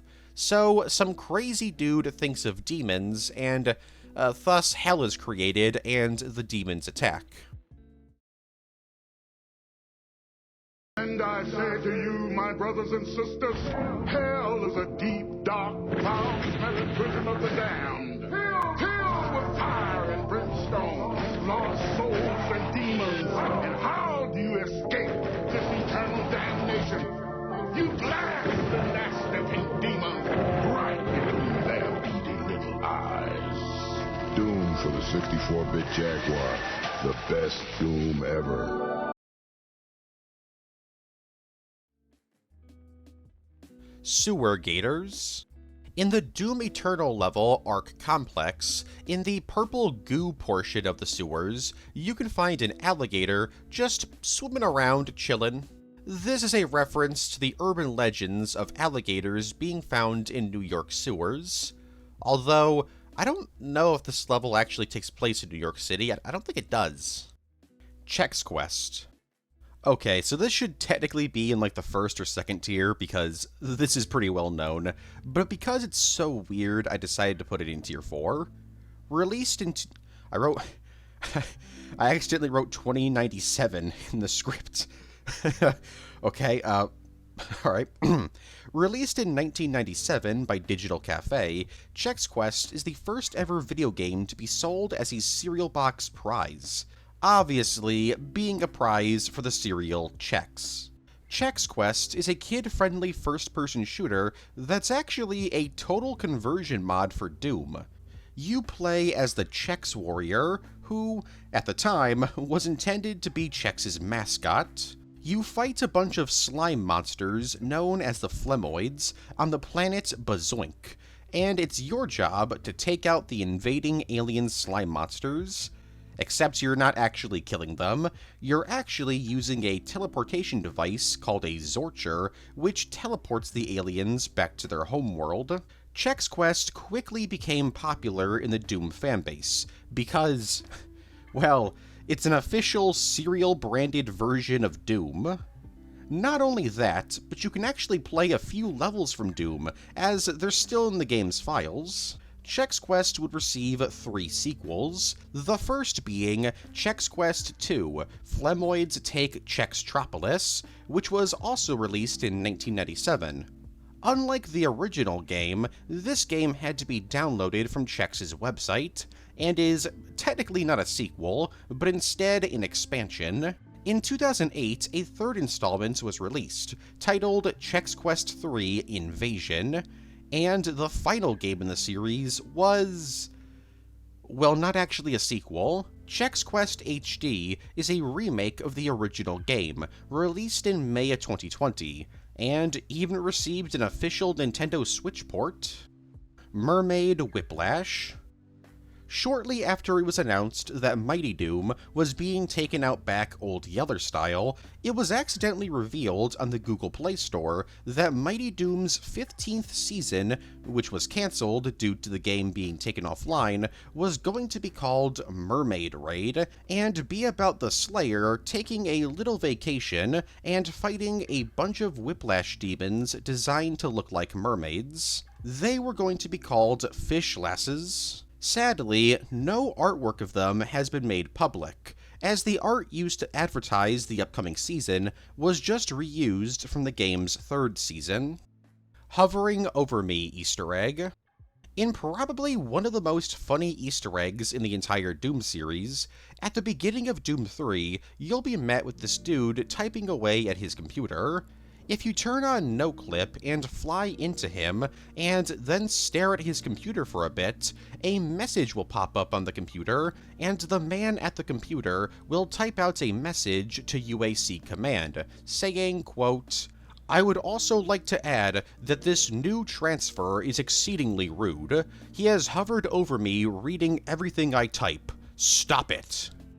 Valen's Scrapped Death. Originally, The Ancient Gods Part 2 was going to feature the death of Valen, aka the Betrayer, at the hands of Davoth, aka the Dark Lord, aka the Devil. He'd face off against the Dark Lord in a one-on-one fight, but this fight would have been extremely short, and he would have been bodied by the Devil. This would have happened in a cutscene, and was cut from the DLC due to it taking too long to develop. Remember, the Ancient Gods DLCs, especially Part 2, had very hectic development cycles due to Bethesda forcing id to release them within a year. But because this was cut, technically Valen is still alive and could appear in a Doom Eternal sequel. Bee in a Coke Can. The song Mind Massacre in the PlayStation 1 ports of Doom is a very interesting piece of music in the Doom series, mainly for how it was created. Created by Aubrey Hodges, he used a bee trapped in a soda can as part of the song. This was actually quite difficult for him to do, as he was extremely scared of bees at the time due to an incident when he was a kid, where he was stung by a bunch of them at school. It's a pretty interesting way to make music. I also discovered this while researching, but Aubrey Hodges about a year ago made a GoFundMe to help pay for his wife's cancer treatments. It's been a while, but I'll leave a link to it towards the top of the description in case you would like to donate. Masters of Doom adaptation. Written by David Kushner and released in May of 2003, Masters of Doom is a book about the creation of id Software, and goes into detail about the creation process behind Doom and Quake, and focuses heavily on the lives of John Romero and John Carmack. But interestingly, this book has had multiple attempts at an adaptation. In April of 2005, it was announced that Showtime was working with Nareen Shankar to produce a theatrical film based on Masters of Doom. However, this project would be cancelled, most likely due to the release of the live-action Doom film, which made a lot of people not super interested in watching anything Doom-related. 14 years later, in June of 2019, USA Network ordered a pilot for a TV series that would adapt the book. James Franco and his brother were hired to be executive producers. with Eduardo Franco playing John Romero and Patrick Gibson playing John Carmack. Rhys Thomas was set to direct the first episode, and so the pilot was filmed, and, well, didn't go anywhere. USA Network weren't impressed enough with the pilot to pick up the show for a full series, and so the project was cancelled, which I guess makes the Masters of Doom TV pilot lost media. The Mirror Easter egg. Towards the beginning of Doom 3, you'll stumble upon a rather spooky-looking bathroom, and if you walk into the bathroom and look into the mirror, you'll be met with a jump scare of the Doom Marine's face all messed up, and he's now standing in what seems to be fire, or I guess maybe hell. I'm gonna play it, so just be warned.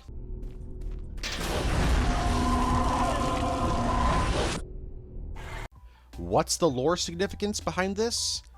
I don't know. It's just a pretty spooky Easter egg that definitely scared a ton of players. Backpack Dogface. The backpack power-up in classic Doom rewards players with double their ammo capacity, but it also hides a very funny little Easter egg. At least it might. In October 2021, Doom World user Savarin created a thread about how he believes that the backpack looks like a dog's face. And honestly, it kinda does look like a dog face once it's pointed out to you. Though this might have not been intentional, as human beings are very good at seeing patterns for things that aren't actually there. We tend to overthink stuff. It seems that most people agree that it looks like a dog's face, but not many seem to be convinced that it's intentional. What do you guys think? The Icon of Sin's real name. The Icon of Sin is one of the most iconic Doom demons around, because, I mean, look at it, it's a giant demon with a goat skull for a head. But what's the Icon of Sin's real name? Besides John Romero? Well, there's actually a few different potential answers. According to Sandy Peterson, who designed the Icon of Sin, he was inspired to make the monster after hearing stories about how Knight Templars used to worship the demonic idol Baphomet. In fact, the Icon of Sin is actually referred to as Baphomet in Final Doom's manual, although Final Doom wasn't made by id Software, so this piece of info is a bit shaky in terms of canonicity. So could that be its name? Maybe, but there's also Satan. Kind of an obvious choice, but the way the Icon of Sin spawns enemies from its head is very similar to how Satan gives birth to his daughter in the story Paradise Lost. However, this gets complicated when you remember that the Slayer kills Satan at the end of the Ancient Gods Part 2. So, how can he be alive during the Ancient Gods Part 2 if he was killed by Doomguy way earlier in the timeline? Especially since there's only one hell in the Doom multiverse, so there should only be one devil. So, that means that Satan can't be its name. Honestly, it's more than likely that its real name is actually Baphomet. And before somebody says, well, isn't the Icon of Sin the son of the Betrayer, as revealed in Doom Eternal? Well, kinda. The Icon of Sin in Eternal was created from the heart of the Betrayer's son, so the Icon of Sin in that game is not the same one from Doom 2. Doom's banned in Uzbekistan. So the Doom series was very controversial for a while, with many people freaking out over its violence and imagery, some people even claiming that the game was promoting Satanism, which I don't get. Like, Doom's about killing demons. It's arguably the most anti-satanic game ever made. There was also another controversy about the series that I'll get into at the end of the video. Anyways, because of these controversies, Doom was flat out banned in Uzbekistan, alongside other games like Call of Duty Black Ops, GTA San Andreas, various Mortal Kombat games, and Silent Hill. Interestingly though, this wasn't something that was done in the 90s. No, it was done in May 2017. This ban is extremely unpopular in the country, but it still remains to this day. The Hall of Tortured Souls. This is one of my favorite Easter eggs ever. In Microsoft Excel 95, there's a rather creepy Easter egg in the form of a secret video game that you can play. By pressing a few key combinations, you'll load up the game The Hall of Tortured Souls. Though I guess calling it a game is a bit of a stretch. You spawn into a strange-looking room with only a single hallway in front of you. Entering the hallway, you'll be met with a bunch of walls listing the names of the developers who worked on Microsoft Excel 95. If you type Excel KFA, another room will open up, this one being a crazy bridge over a pit. If you make it over the bridge, you'll find a room with not just the names of the developers, but also photos. And that's it. It doesn't end, you can just explore it for however long you want. While it doesn't use the Doom engine, its engine is very similar to the Doom engine, and it's very obvious that the game was heavily inspired by Doom, which is why I'm talking about it. Because, where else am I going to talk about it? The Godzilla iceberg? No. Jeremy Corbyn and the Margaret Thatcher Doom mod. Thatcher's Tech Base is a Doom WOD released in September of 2021 that features Doom Guy battling former British Prime Minister Margaret Thatcher, who's come back to life as a demon and is trying to destroy the world. The WOD is in part a joke, as the United Kingdom is literally referred to as the 10th Circle of Hell in the game, but it's also a bit of a political message, with the WOD's creator, Jim Purvis, stating that the mod is dedicated to everyone that Thatcher hated, and everyone who hated her in return. Games like this aren't anything new, by the way. Games made about taking on real-life figures have been around since at least the late 1990s. But with these games comes controversy, obviously. But this controversy was a little bit different. Sometime in 2022, British politician Jeremy Corbyn was pictured playing an arcade version of the game at the World Transformed, a political event. This got Corbyn in some hot water, but this quickly went away. This mod somehow escaped Bethesda's radar for years, until September of 2024, in which Bethesda removed the mod from Doom 2's official mod browsers, because they didn't want anything political. The mystery Doom 3 Second Marine. So we all know the Doom 3 protagonist is the Doom Marine, or John Kane, I guess, in the Doom 3 novels. But did you know that the Doom Marine actually has a friend? A second Marine, who I like to call Doom Buddy. The Xbox version of Doom 3 had an exclusive co-op mode, and this second Marine was the second playable character. He's probably not canon, but he's easily the most forgotten Doom protagonist, as to this day, the only way to play as him is in the original Xbox version of Doom 3, as no other port or remaster has this mode.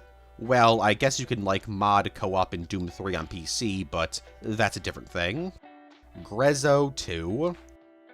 Grezzo 2 is a very interesting Doom mod. It's a total conversion mod for Doom, and it's just edge. It's just edginess.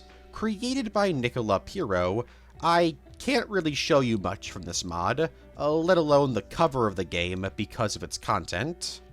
The game is about a man named Piro, a pagan farmer who hates Christianity and declares war on God, killing a bunch of innocent people and eventually fighting various religious figures.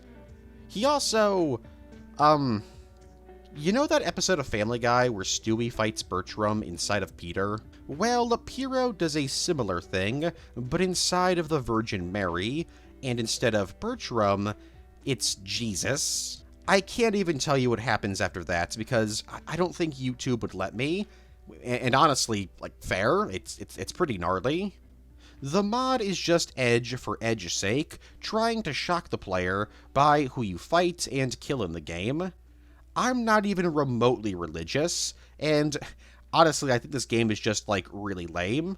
It's impressively made, don't get me wrong, but it just reeks of poorly done shock humor. The mod obviously received a ton of backlash, and was even banned from Twitch in 2015. A sequel to Grezzo 2, titled Grezzo Do 2, was released in December of 2023, and, well, it's more of the same.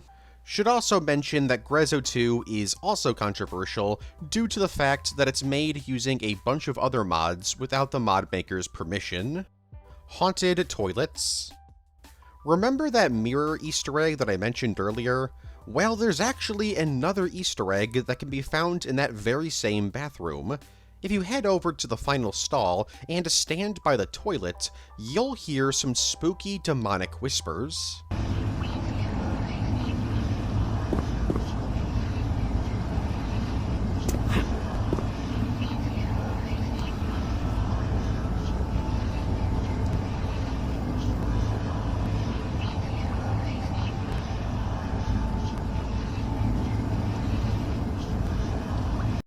What's the lore significance behind this?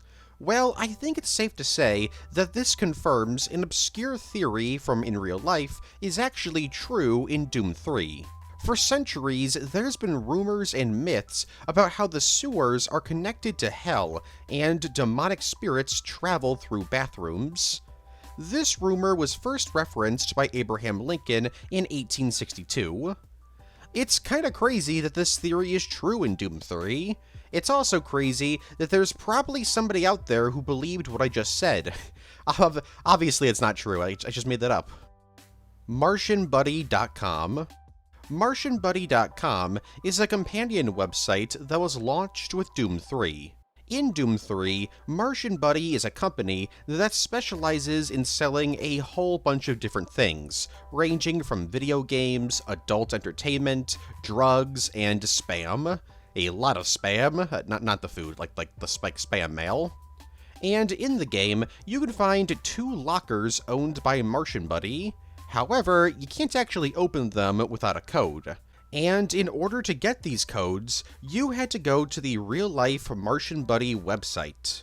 But that's not all.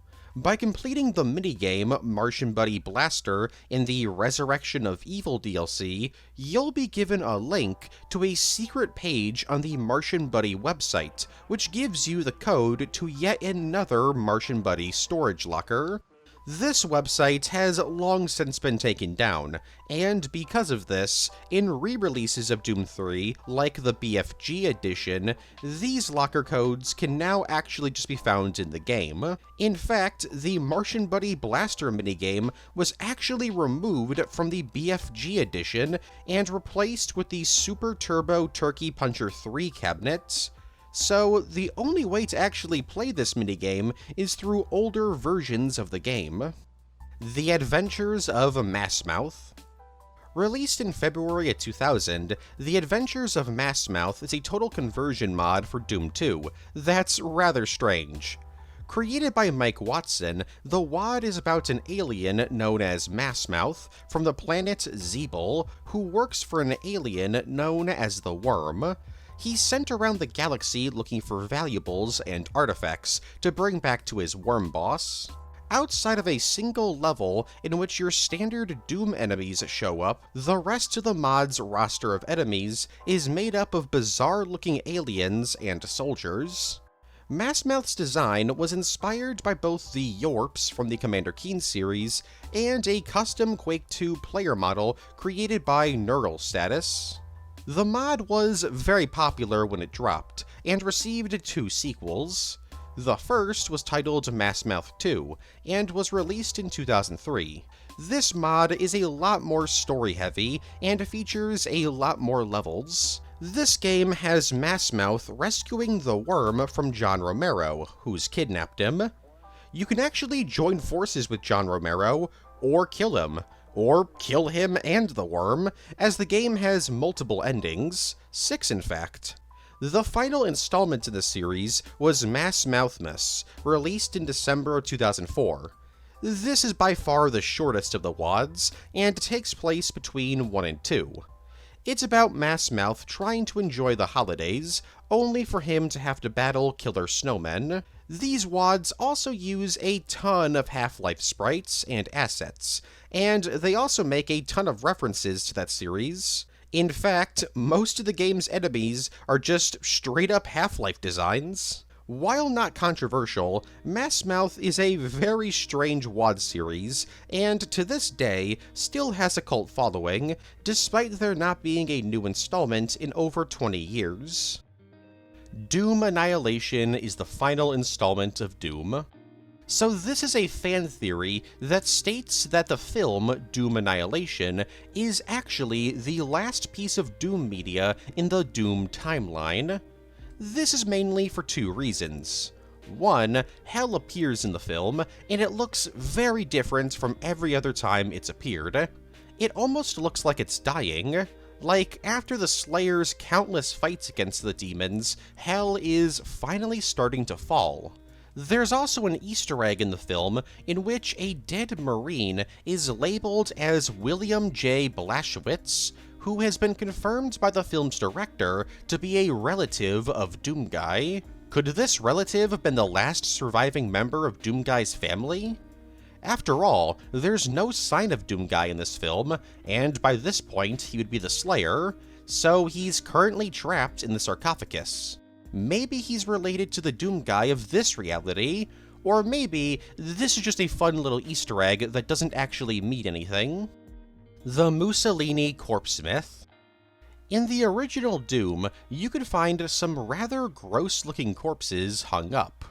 These bodies are rather infamous for how realistic they look compared to the rest of the game's art style, and this has led to a lot of people speculating that these are actually scanned images of real dead bodies, with one of them being speculated to be the body of Italian dictator Benito Mussolini. Interestingly, not every port of the game has these sprites. For example, the Atari Jaguar port has a version of the bodies that actually match with the game's art style. But anyways, is there any truth to the claim that this body is actually the body of Mussolini? Nope. It turns out that these sprites are actually just old-school G.I. Joe action figures. The multi-gen text file released with Doom even refers to these sprites as G.I. Joes. The Lost Dylan and Eric Doom maps. Okay, so like I said earlier in the video, Iceberg videos tend to be organized by obscurity, and while my Iceberg videos are as well, I will make exceptions for dark, disturbing, and weird entries. Depending on how messed up they are, I'll put them further into the video. That being said, let's talk about this entry. On April 20th, 1999, high school students Eric Harris and Dylan Klebel committed the Columbine High School massacre, killing over a dozen of their fellow students. The two were avid Doom fans and created a bunch of Doom WADs. Some of these were normal maps, while others were far more sinister, with rumors being that the two had created a recreation of Columbine that they would play and use to practice for their attack. However, this has never been confirmed to be real. Despite this, they made a bunch of maps. However, most of them are lost to time. This is in part due to Doom being one of the pieces of media falsely claimed by news organizations and politicians to be responsible for the attack, with many people claiming that they were radicalized by the game. Obviously, this isn't true, but this still led to many of their levels being scrubbed off the internet, and the levels that they hadn't uploaded online being wiped from their computers or archived by the police. But not all of their maps are lost media. Some, like UAC Labs, are still out there and downloadable. This WAD, along with the rest of their WADs, are, for obvious reasons, very controversial, with many wanting these WADs to be wiped from the internet for good, out of respect for the victims, and also despite the people responsible, while others claim that it's important that these WADs are archived for historical purposes. What do you guys think? Let me know in the comments, and please be civil and respectful about this. And there we have it, ladies, gentlemen, and MDs out there. That was the Doom Iceberg. I'm going to keep this outro relatively short. I actually was going to have a sponsor for this video, but they never responded to my email, so that's pretty cool. Love to see that. But yeah, I hope you all enjoyed. It was a fun time. The Doom gameplay in the background is actually mine, and it was also my first time playing the original Doom, so that's why it's so bad. I was also watching a stream of well, not watching. I was listening to a live stream done by the YouTuber Ding Dong. So while I was playing, I was just kind of also distracted. But yeah, the footage is mine. But yeah, you could have actually seen this video early by joining the memberships at the $7 tier, and you could have actually seen 30 minutes of this video even earlier if you joined the $5 tier. And it's going to be the same for all future Icebergs. If you join the $5 tier, you get not 30 minutes, but you'll get an entire tier of an Iceberg weeks in advance. So it could be like 30 minutes, it could be like 40. Honestly, it could even be an hour depending on the Iceberg. And for the $7 tier, you can also, get the videos for a day or two or a couple hours early. You get them early. And finally, for the $5 tier, you can actually get a shout-out. And speaking of those shout-outs, thank you, beyond thank you, to Nathan Trench, Steven, Maurice Deceased, Paste, Digital Medic, Adam Depp, and Ismail IXQ8. If I mispronounced any of your names, please let me know in the comments, and I will correct them for the next video. All that being said, I hope you guys all have a great day, stay safe, and all that. And I'll see you guys in the next one. Take care.